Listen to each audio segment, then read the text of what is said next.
as we all know, the national debt is now around $30 trillion. That's an incredible sum of money. In fact, most of us can't even comprehend what that sum of money means.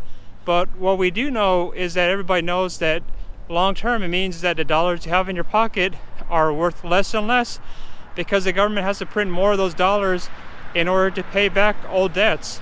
And that's a huge problem. But here's the thing. Anything that becomes a problem, people find a solution for it over time. And it's an interesting thing how that works. It's like the magical process of the market. And that's what Bitcoin has done. Right now, not many people use Bitcoin for hardly anything. That's true.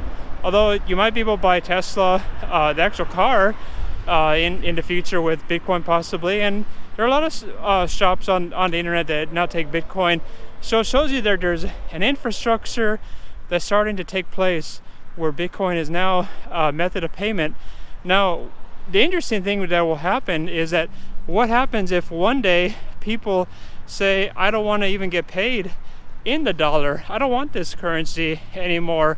I mean, if you think about it, if someone told you about the dollar without saying it's a dollar, you probably wouldn't accept it as a method of payment. Like, for instance, if someone said, oh, this currency, it's run by the government and every year it's going to go down in value, and the government can print as much money as they want whenever they want. There's no problem. And by the way, the government owes $30 trillion, so they have a huge incentive to print a lot of this currency over time.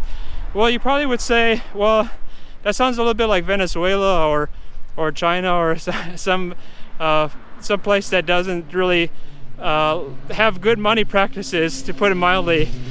So I believe, even though this is something that who knows when this will happen, but at some point people who work for a living, they're actually going to say, you know what, I don't want to get paid in dollars anymore. It's a bad currency. You're giving me something that's going down in value. I want something that's going to either stabilize or go up in value, deflation. And I have already seen there's some evidence of this in Florida. I believe that there's even some government workers who will have the option of being paid in Bitcoin. And what's funny about this, in terms of the national debt, the government has been able to borrow obviously $30 trillion over a long period of time, and I don't really blame any particular person. This has been both parties. There really isn't a constituency that says, hey, let's stop the debt. I mean, people talk about it, but the real reality is it's gone up and up and up. It's not like anybody campaigned and said, hey, I want to increase the debt. It just happened. Nobody was really pushing back, and it's gone to an incredible number. Now, the funny thing is, there actually is kind of a solution for this, ironically. If people no longer want the dollar, well, the government's going to have a tougher time paying back the national debt. Imagine a world where the government has to fund its operations with Bitcoin, and they can't print Bitcoin. They can't just say, oh, I need more Bitcoin to pay off all debt. No, you can't do that. So in this kind of situation, it would actually, if we switched to a system where the government had to pay for things with Bitcoin, the government would have to cut a lot of things in order to not only not get any more debt, but to actually pay back the old debt. I wonder what my brother thinks about this. What do you think about this? If one day so many people say, I don't want the dollar, that the government even has to pay their bills with Bitcoin, and then they can't print it, and so that there's no more debt.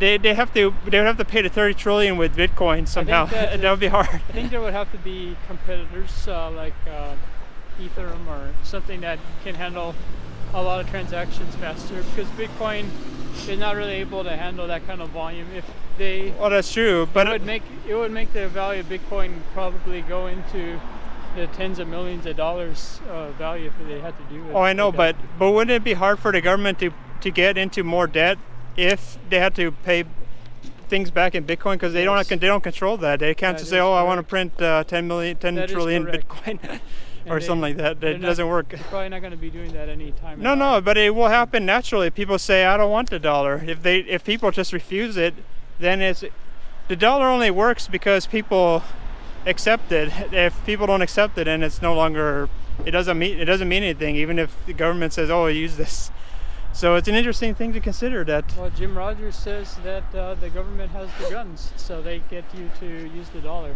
Well, I personally think that over time, it's going to be up to people. If people don't want to use a dollar, then that will not be what it's used, or it'll force the government to be more responsible, because there will come a point in time where it's a real competitor to government-run fiat. Now, the funny thing is that the dollar wasn't always kind of a junky currency. There was a time period where it was backed by the dollar, so it actually was running a little bit more like Bitcoin in the old days, because what that meant is that they couldn't just print the dollars. It had to be backed by gold, which you can't just print it. There's a certain amount of gold that naturally exists, at least on Earth. There's more of it in the solar system, but that's harder to get to. Maybe Elon Musk will be able to get to that at some point, but at least traditionally, there was kind of a hard limit to the dollar because of its ties to the gold. Anyway, I hope that you found this fascinating. Consider the future where we've solved this national debt issue. People are just saying, I'm done with the dollar. I want the Bitcoin. I don't want my currency going down. And the government, despite the fact that people have been talking about national debt forever and nothing happens, well, maybe we fixed it because people will be forced to, the government will be forced to act more intelligently about spending on a lot of junk because people just won't be subsidizing it with the currency. Anyway, subscribe. It really helps with the Google algorithm. Subscribe, and I look forward to talking to you about some more exciting topics. See you in the next video.